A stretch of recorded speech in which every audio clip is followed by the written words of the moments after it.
Mike Burk, and we have Memphis. Mike, Memphis is the good-looking one, and Mike here, Mike Burk, dog training, but so much more than that. And what we want to talk about today, Mike, is something that is very dear to me, and I know it is to you, but working dogs, and in particular, therapy dog. And I know you've got some things going on. Okay.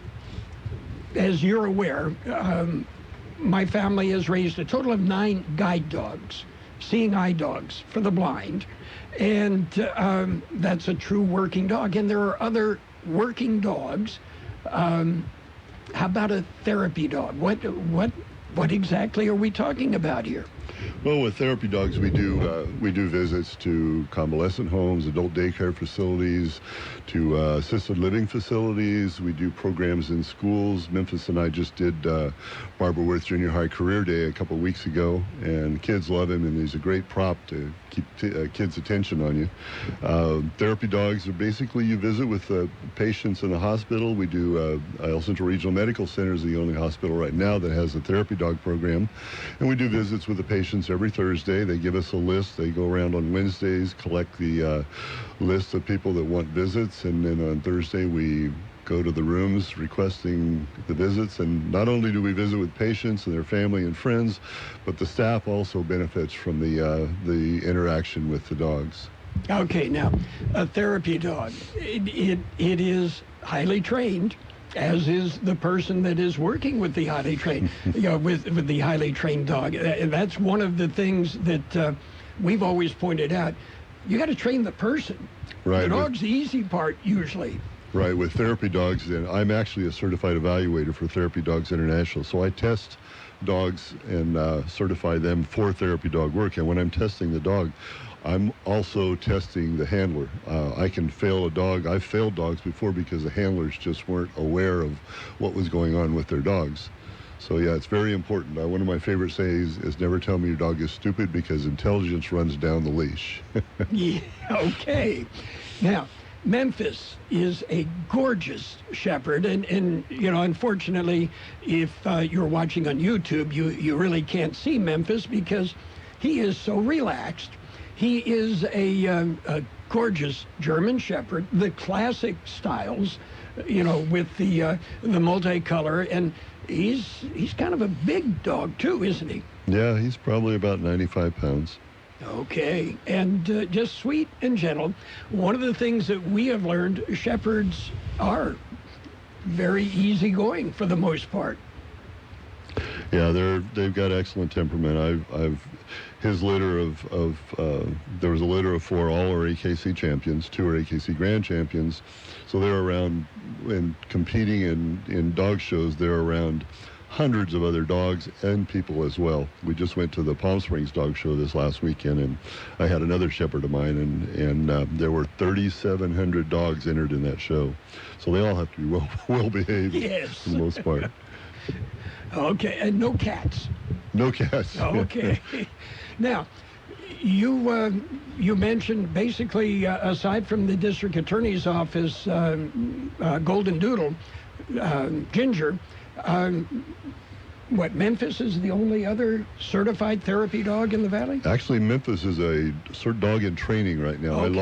I lost my certified therapy dog in July, suddenly, and they don't know still what happened. But anyway, there is one certified therapy dog in the valley right now, and that's Sharon Westerfields from Holtville, and she has a standard schnauzer named Tiaki. I call him Mr. T.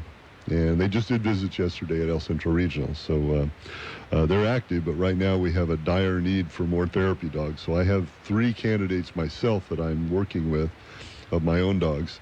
And then we're always looking for other people that might be interested. Okay, now, what breed of dog do I need? Do I need an AKC champion? Doesn't have to be a registered dog. It can be just a regular dog. If the right temperament out of the Humane Society would be excellent. We're actually, it's kind of a good segue into what we're doing. We're this coming Tuesday, January 14th at 6 p.m., we're having a informational session workshop at the Ivy Mall. It will be held in the El Centro Regional Medical Center's information office or room they have there. It's right across from the food court. And we'll go over the difference between a therapy dog and a service dog and what therapy dogs do and what's required as far as the testing. There's a 14-part test that they have to pass, and they along with their owners. And we'll answer any questions that anybody might have, and we'll have a couple other people there. Another trainer will be there, and Sharon Westerfield will be there. And we won't have another. We ask that you come by yourself and don't bring your dogs. But we'll be going over again any questions you might have. Okay, and that is the 14th, Tuesday the 14th, 6 p.m. at the El Centro Regional Medical Center Outreach Center at the IV Mall. And anybody that would like some information, that's where they can get it. And it would take a certain type of person and obviously a certain type of dog to be involved in this. Oh, absolutely. We were just talking, Sharon and I were just talking yesterday, and when you're visiting the convalescent home, it kind of takes a special kind of person to visit there, because it's some of the patients there, it's pretty depressing, but you do make a difference. And I've got all kinds of stories from working with problem kids in schools with the dogs to working with the patients at a convalescent home where, they're starting to refuse therapy, but you walk in with a dog and they start petting and hugging, which is therapy in itself, brings them out of their shell. I have lots of success stories with the dogs, how we've impacted young and old alike.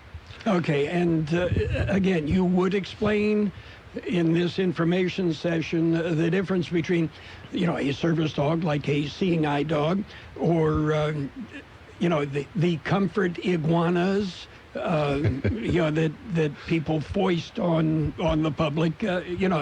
We're talking serious therapy dog, and not to knock the dogs that provide good assistance to people that need that help, but they're highly trained as well.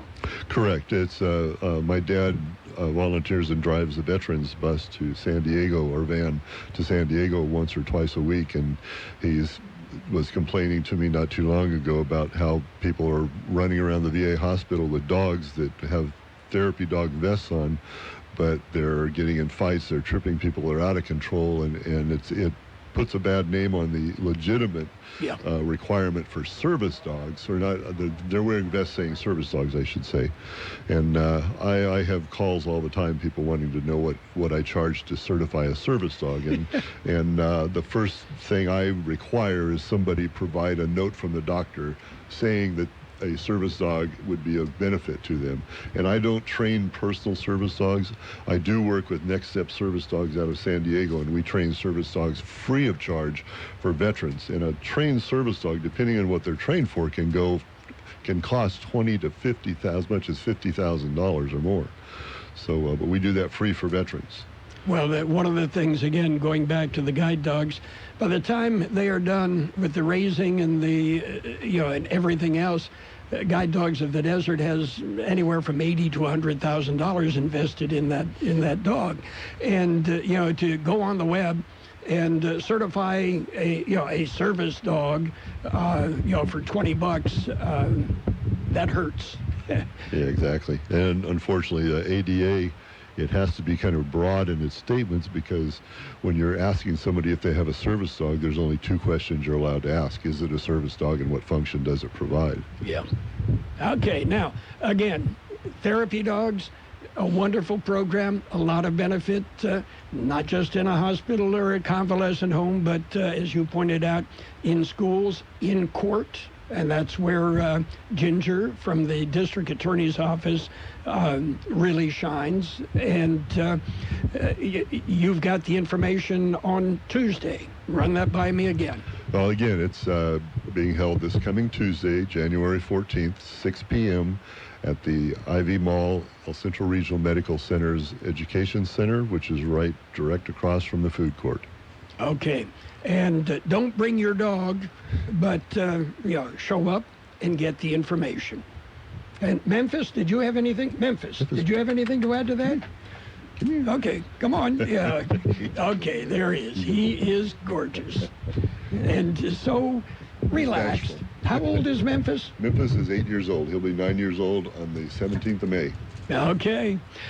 Mike, we appreciate the visit. If anybody has questions, we will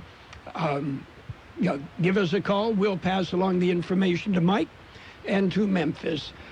We appreciate the visit, Mike. Well, thank you for having us.